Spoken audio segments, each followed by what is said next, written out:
Angulimala Sutra. About Angulimala. Translated by Thanissaro Bhikkhu. I have heard that on one occasion the Blessed One was staying near Savatthi in Jeta's Grove, Anathapiyaka's monastery. And at that time in King Pasenadi's realm there was a bandit named Angulimala, brutal, bloody-handed, devoted to killing and slaying, showing no mercy to living beings. He turned villages into non-villages, towns into non-towns, settled countryside into unsettled countryside. Having repeatedly killed human beings, he wore a garland mala made of fingers anguli. Then the Blessed One, early in the morning, having adjusted his lower robe and taking his bowl and outer robe, went into Savatthi for alms. Having gone for alms in Savatthi and returning from his alms round after his meal, he set his lodging in order. Carrying his bowl and robe, he went along the road to where Angulimala was staying. Cowherds, shepherds, and farmers saw him going along the road to where Angulimala was staying, and on seeing him said to him, "Don't go along that road, contemplative, for on that road is Angulimala, brutal, bloody-handed, devoted to killing and slaying, showing no mercy to living beings. He has turned villages into non-villages, towns into non-towns, settled countryside into unsettled countryside. Having repeatedly killed human beings, he wears a garland made of fingers." Groups of 10, 20, 30, and 40 men have gone along that road, and even they have fallen into Angulimala's hands. When this was said, the Blessed One kept going in silence. A second time. A third time, cowherds, shepherds, and farmers said to the Blessed One, "Don't go along that road, contemplative." Groups of 10, 20, 30, and 40 men have gone along that road, and even they have fallen into Angulimala's hands. When this was said, the Blessed One kept going in silence. Then Angulimala saw the Blessed One coming from afar, and on seeing him, this thought occurred to him, "Isn't it amazing? Isn't it astounding?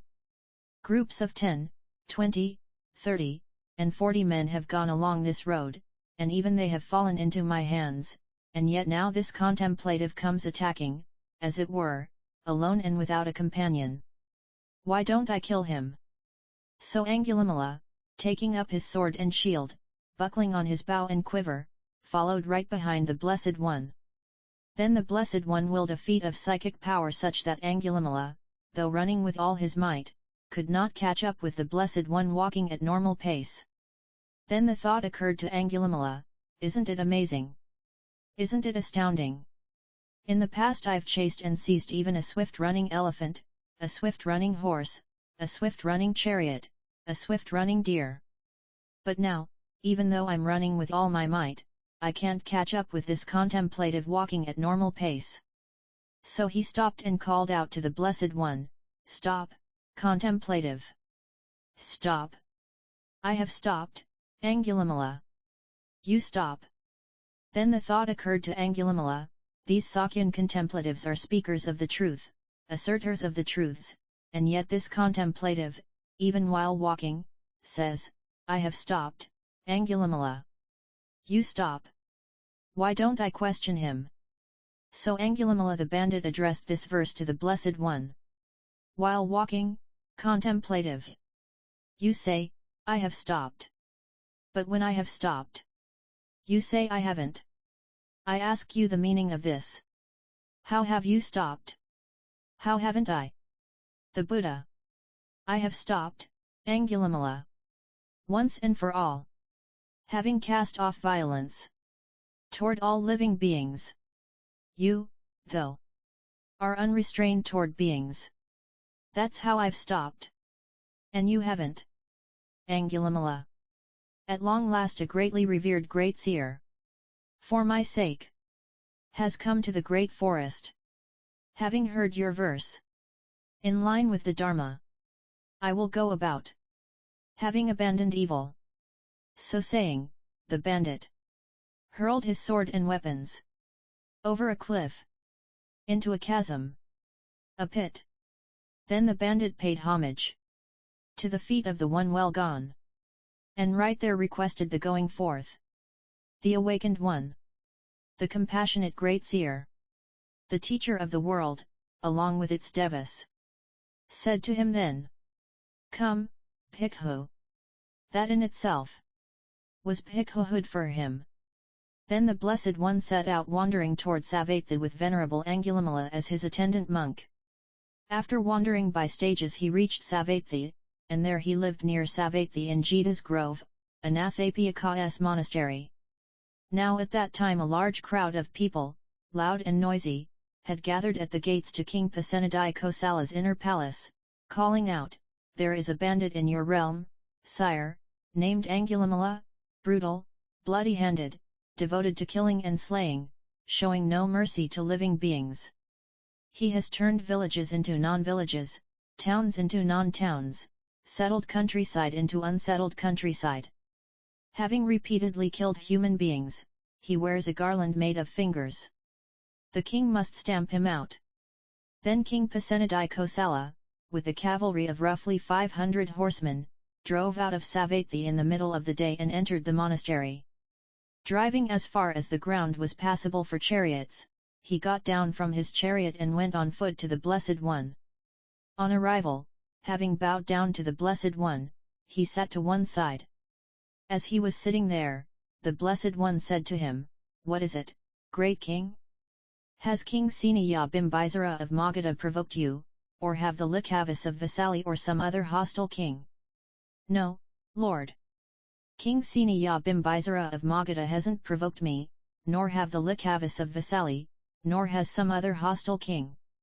There is a bandit in my realm, Lord, named Angulimala, brutal, bloody-handed, devoted to killing and slaying, showing no mercy to living beings. He has turned villages into non-villages, towns into non-towns, settled countryside into unsettled countryside. Having repeatedly killed human beings, he wears a garland made of fingers. I am going to stamp him out. Great king, suppose you were to see Angulimala with his hair and beard shaved off, wearing the ochre robe, having gone forth from the home life into homelessness, refraining from killing living beings, refraining from taking what is not given, refraining from telling lies, living the holy life on one meal a day, virtuous and of fine character, what would you do to him? We would bow down to him, Lord, or rise up to greet him, or offer him a seat, or offer him robes, alms food, lodgings, or medicinal requisites for curing illness, or we would arrange a lawful guard, protection and defense. But how could there be such virtue and restraint in an unvirtuous, evil character?" Now at that time Venerable Angulimala was sitting not far from the Blessed One. So the Blessed One, pointing with his right arm, said to King Pasenadi Kosala, "That, great king, is Angulimala." Then King Pasenadi Kosala was frightened, terrified, his hair standing on end. So the Blessed One, sensing the king's fear and hair-raising awe, said to him, "Don't be afraid, great king. Don't be afraid. He poses no danger to you." Then the king's fear, his terror, his hair standing on end subsided. He went over to Venerable Angulimala and said, "Are you really Angulimala, Lord?" "Yes, great king."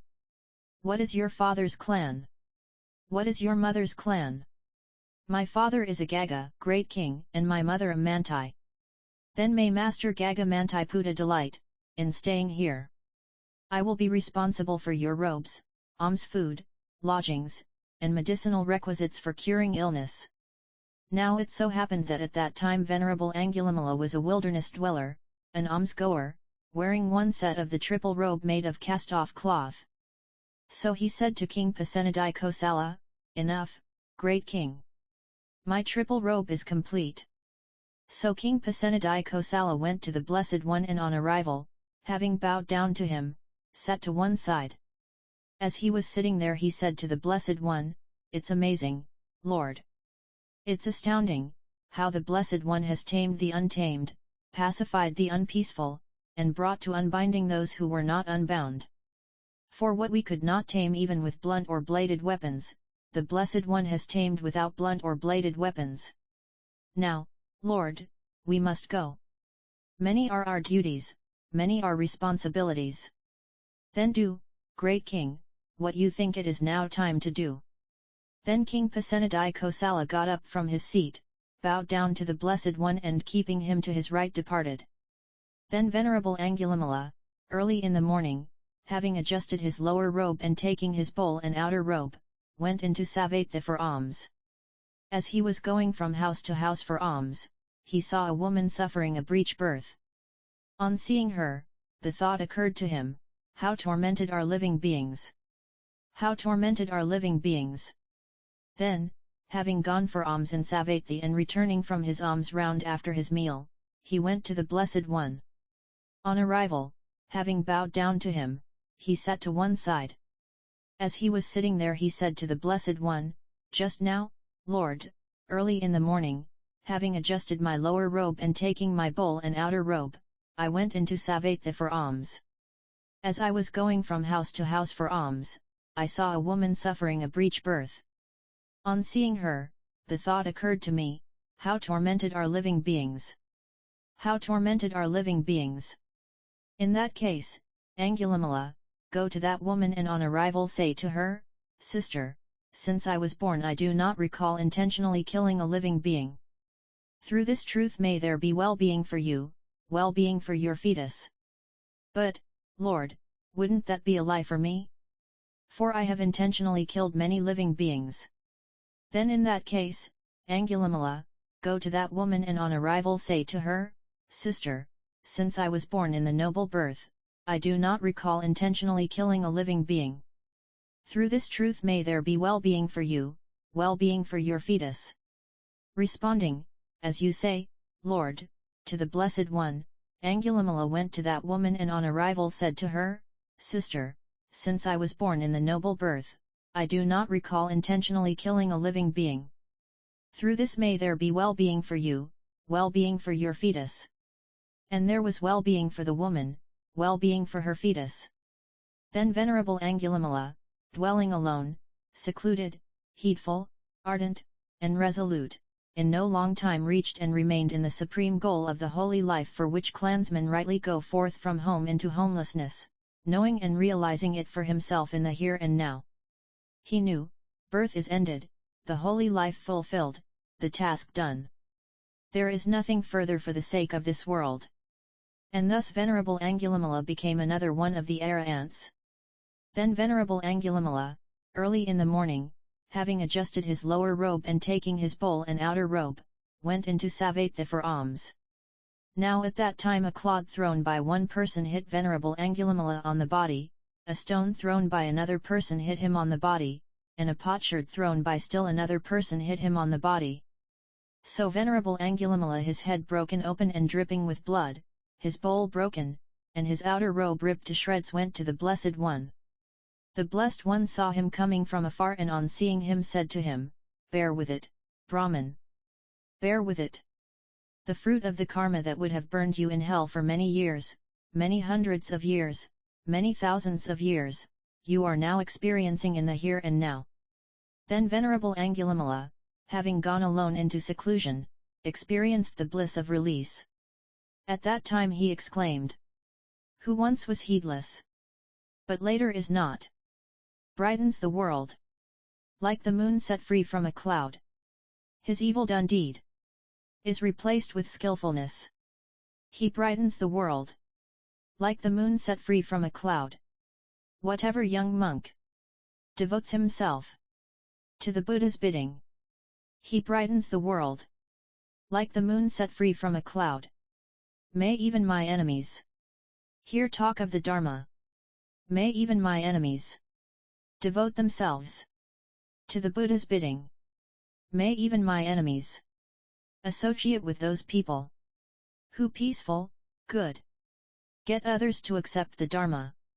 May even my enemies hear the Dharma time and again from those who advise endurance, forbearance, who praise non-opposition, and may they follow it. For surely he wouldn't harm me, or anyone else. He would attain the foremost peace, would protect the feeble and firm. Irrigators guide the water, fletchers shape the arrow shaft, carpenters shape the wood. The wise control themselves. Some tame with a blunt stick, with hooks, and with whips, but without blunt or bladed weapons. I was tamed by the one who is such. Doer of no harm is my name. But I used to be a doer of harm. Today I am true to my name. For I harm no one at all. A bandit I used to be. Renowned as Angulimala. Swept along by a great flood. I went to the Buddha as refuge. Bloody-handed I used to be. Renowned as Angulimala. See my going for refuge. Uprooted is craving. The guide to becoming. Having done the type of karma that would lead to many bad destinations. Touched by the fruit of that karma. Unindebted, I eat my food. They're addicted to heedlessness. Dullards, fools. While one who is wise cherishes heedfulness as his highest wealth. Don't give way to heedlessness, or to intimacy with sensual delight. For a heedful person, absorbed in jhana, attains an abundant bliss. This has come well and not gone away. It was not badly thought through for me. From among well-analyzed qualities, I have obtained the best. This has come well and not gone away. It was not badly thought through for me. The three knowledges have been attained. The Buddha's bidding done.